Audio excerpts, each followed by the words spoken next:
अस्सलाम वालेकुम। मैं चूँकि आई स्पेशलिस्ट हूँ और अमूमन हम आई से मतलब डिस्कस करते हैं और पब्लिक की अवेयरनेस के लिए चंद जो चीज़ें हमें मालूम होती हैं, हमें पता होता है, हमने एक्सपीरियंस से, एजुकेशन से स्टडी की हैं और लर्न की हैं, तो वो हम डिस्कस करते हैं और पब्लिक को इसका मैसेज पहुंचाते हैं।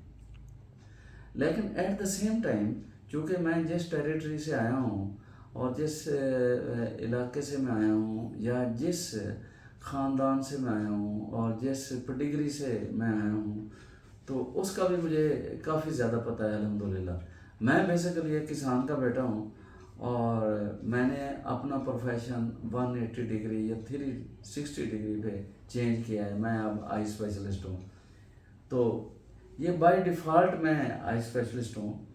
तो लेकिन ये जो ज़िम्मेदार के प्रॉब्लम्स हैं, इनका मुझे बहुत अच्छी तरह पता है, क्योंकि मैंने अपने वालिद साहब के साथ काम में जो है हाथ बटाया हुआ है और मुझे बहुत सारी चीज़ों का पता है। और लेकिन यकीन करें कि उनकी दुआओं के अलावा बहुत सारी चीज़ें हैं जो इंसान को इधर तक ले आती हैं, और बल्कि वो दुआएं हैं जो इंसान को मोड़ मार के किसी दूसरे प्रोफेशन में ले आती हैं। तो मैं अब आई स्पेशलिस्ट हूँ। तो मैं बताता हूँ कि जो गंदम की मैनेजमेंट है और ख़ुसूसन गंदम की कटाई जो मई जून जुलाई में होती है, तो ये मुझे बहुत मुश्किल काम लगता था।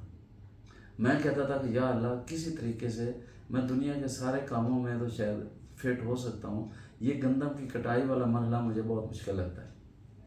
लेकिन ये बेशुमार लोग ये कर रहे हैं, और यकीन करें कि हमारी मोस्ट ऑफ द रोज़ी ना सिर्फ हमारी कीड़ों की, परिंदों की, जानवरों की और मुख्तलिफ इंसानों की, बेशक वो जितने मर्जी एलीट हैं, जितने मर्जी अमीर हैं, जितने मर्जी वो पॉलिश्ड हैं, जितने मर्जी वो बहुत बड़ी बड़ी सीटों पे बैठे हैं और जितने मर्जी वो लैंडलॉर्ड हैं, तो वो डिपेंड करते हैं इसी चीज़ पे, ये गंदम से और अनाज से और ज़मीन, जिसको हम, ये हमारे पेरेंट्स कहते थे कि ये हमारी माँ है, इससे करते थे।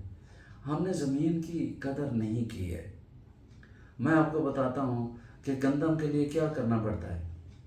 गंदम के लिए सर्दी के मौसम में, इंतहाई सर्दी यानी दिसंबर जनवरी में, जब इंसान अपने लिहाफ से नहीं निकल सकता, उस वक्त किसान निकलता है गंदम को बीजने के लिए।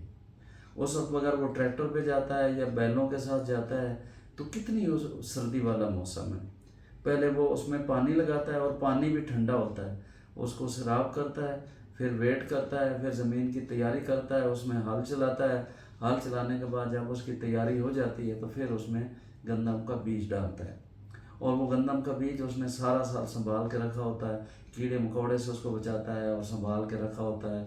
रोटी भी बड़ी एहतियात से खाता है, कम खाता है कि यार मैंने ये बीज बचा के रखना है, तो मैंने इसको दोबारा अगले साल इसको बोना है। तो वो बीज बोता है, फिर उसमें पानी लगाता है, फिर उसमें जड़ी बूटियाँ हो जाती हैं, तो फिर जाता है किसी तरीके से, पैसे अफोर्ड किए, इधर उधर से पकड़े, अगर उसके पास नहीं है तो दोस्तों से लिए, फिर वो जड़ी बूटियों वाला स्प्रे लेके आता है, फिर स्प्रे करता है। स्प्रे करने के बाद बाज़ का उसमें हैरो हल भी चलाता है कि वो जड़ी बूटियाँ ख़त्म हो जाएं। अच्छा, फिर उसको दो चार पानी लगाता है, तो वो आहिस्ता आहिस्ता वो पौधा बनना शुरू होता है। तो मैं कहता हूँ कि वो पौधा बनने में उस किसान की मेहनत के अलावा ये जो परिंदे हैं, ये जो कीड़े मकोड़े हैं, जो हमारे डिपेंडेंट हैं, जो एनिमल्स हैं, इनके लिए भी अल्लाह ताला ने वो सोर्स बनाया हुआ है कि वो गंदम उगा देता है। फिर कोशिश करता है कि यार फलां टाइम बारिश ना हो, फिर कोशिश करता है कि थोड़ी सी हो गई, या अल्लाह इसमें बारिश हो जाए। तो ये सारी चीज़ें करते करते फिर बार बार उसमें पानी लगाता है, बिजली के हैवी बिल भरता है, डीजल लगाता है। जब वो पक जाती है, तो फिर मरहला आ जाता है उसकी कटाई का। जैसे मैं कहा कि उसकी कटाई इंतहाई मुश्किल काम है, अगर मुझे कटनी पड़ती तो मैं ना कर सकता। कटाई करवाता है, फिर उसके दाने अलहदा करता है, फिर भूसा अलहदा करता है। तो हमारे बहुत सारे जो नाजुक दोस्त हैं, वो जब वो थ्रेशरिंग हो रही होती है या वो भूसा चल रहा होता है, तो मेरा ख्याल उधर से वो गुजरेंगे तो महीना महीना बीमार रहेंगे, जो एलर्जी हो जाती है। तो ये फिर उसमें जब वो पौधा बड़ा हो रहा होता है, اس میں کھاد ڈالتا ہے، فلاں کھاد ڈالو، فلاں کھاد ڈالو، اور میں جانتا ہوں بے شمار کسانوں کو، تو بعض کا تو ان کے پاس پیسے نہیں ہوتے، ادھر اسے پکڑ کے اس میں کھاد ڈالتے ہیں۔ تو آج کل میں ہر ویکینڈ پہ جاتا ہوں، اور میں کسان آدمی ہوں، تو رو رہے ہیں لوگ، کہتے ہیں پوری نہیں پڑھ رہے۔ گھر کا ہر بندہ کسان کا کام کرتا ہے، بچے بھی کرتے ہیں، اسکول سے آتے ہیں تو ماں باپ کے ساتھ لگ جاتے ہیں، بڑے بھی سارے کام کرتے ہیں۔ ہر بندے کی جو ڈیلی ویجز کے حساب سے دیہڑی پوری نہیں ہوتی، ایک گندم کے من کی قیمت یہ پوری نہیں ہوتی، پھر ان کو سنبھالنا، پھر ان کو کرنا، پھر ان کو تھریشنگ کرنی، پھر یہ ساری چیزیں، یقین کریں کہ انتہائی مشکل کام ہے۔ اور کسان اور یہ زمین سب سے زیادہ ضرورت ہے اس پاکستان کی، اور سب سے زیادہ تسلی کا یہی لوگ شکار ہیں۔ لیکن فیسلٹیز کیا ہیں ان کے لیے؟ اتنا کرنے کے باوجود نہ صاف پانی ہے، نہ صاف آب و ہوا ہے، کچھ بھی نہیں۔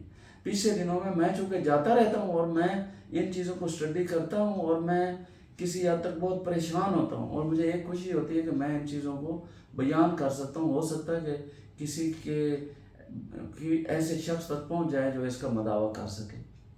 تو جو جس علاقے میں جاتا ہوں، سیوریج کا اوپن پانی پھیل رہا ہے ریلوے لائن اور روڈ کے درمیان، یہ پہلے میں فیس بک پہ لگا بھی چکا ہوں، اور اس سے سمیل آ رہی ہے، اس سمیل سے یقین کریں ریسپیریٹری سے کوئی بندہ میرے ساتھ بات کر لے، ایسی گیسز ریلیز ہوتی ہیں جو الرجی کے علاوہ کارسینوجینک بھی ہوتی ہیں، کینسر بھی کر سکتی ہیں سسٹم کا، اسی کسان کا جس کی میں نے بات کی سمیل سے۔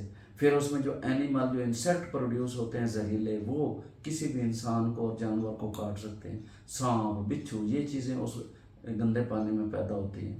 اس کے علاوہ جانوروں کے لیے بھی وہ خطرناک ہے، انسانوں کے لیے بھی خطرناک ہے، اور درختوں کے لیے بھی خطرناک۔ اس میں کیکر کے درخت خشک ہو گئے ہیں، یہ میں لاکھ بدر کی بات کر رہا ہوں۔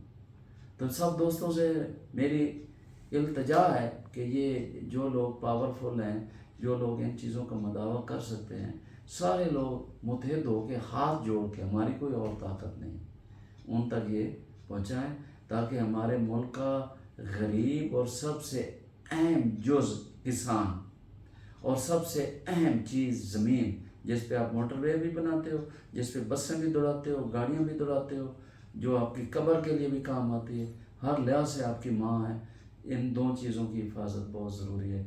ڈاکٹر اعجاز جوید اللہ۔